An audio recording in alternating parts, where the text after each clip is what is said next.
Bismillah ar-Rahman ar-Rahim, salam alaikum wa rahmatullahi ta'ala wa barakatuh. Avec cette série, on va essayer de parler des grands savants algériens. Vous savez très bien que le savant a un impact important. Le savant dans n'importe quel domaine, il est présent et il restera présent au fil du temps.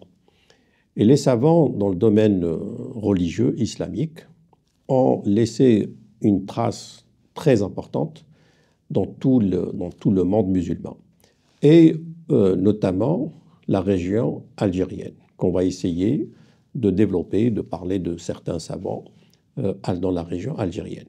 Aujourd'hui, avec un grand savant, Ahmed Ben Nasr al-Daoudi.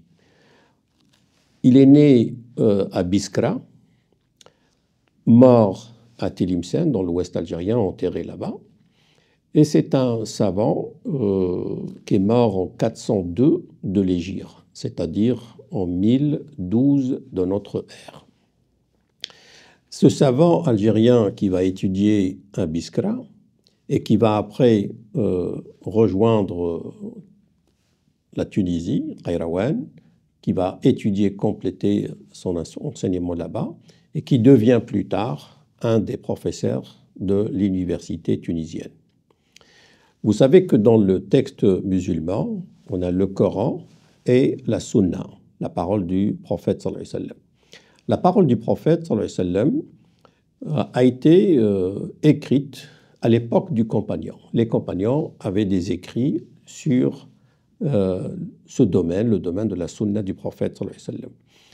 Vraiment, au IIIe siècle, il y a eu des compilations presque finales. C'est-à-dire au IIIe siècle de l'Hégire, 9e siècle grégorien, a eu les grandes sources de la sunna du prophète sallallahu alayhi wa sallam. Et parmi les grandes sources de la sunna, on a l'authentique de Al-Bukhari. Bukhari qui est mort 256 de l'Hégire, 870 de notre ère, c'est-à-dire 9e siècle, qu'a écrit l'authentique de la Sunna, avec ses choix.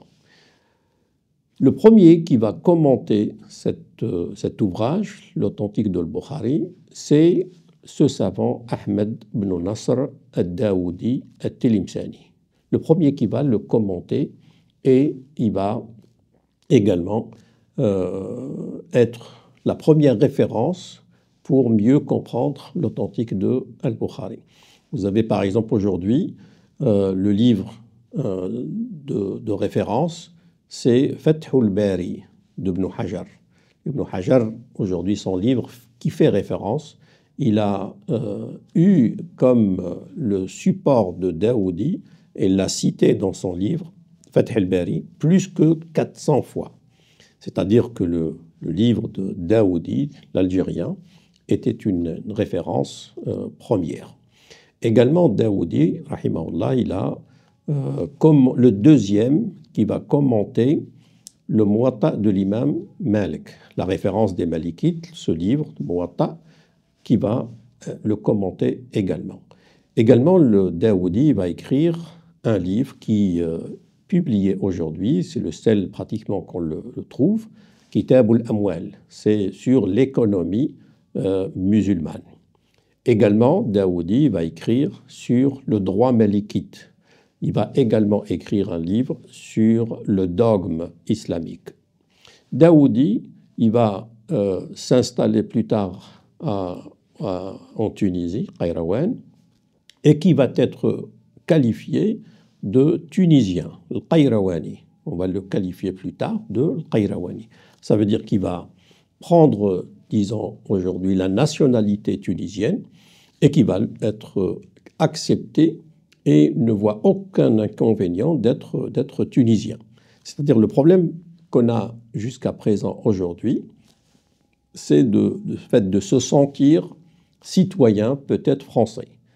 C'est la personne, une fois s'installe en France, une fois elle produit, elle est positive dans la société française, elle n'a pas de contradiction islamique aux citoyens de se sentir pleinement citoyen. Ce fut pas le cas dans les anciens régions musulmanes.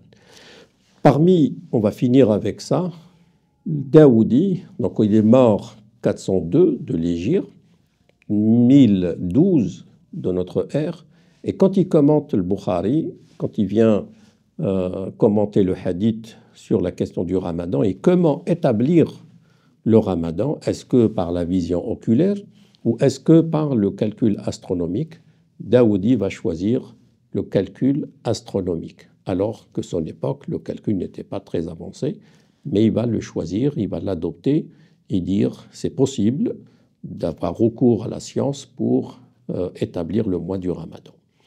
Barakallahu fikum, wassalamu alaikum wa rahmatullahi ta'ala wa barakatuh.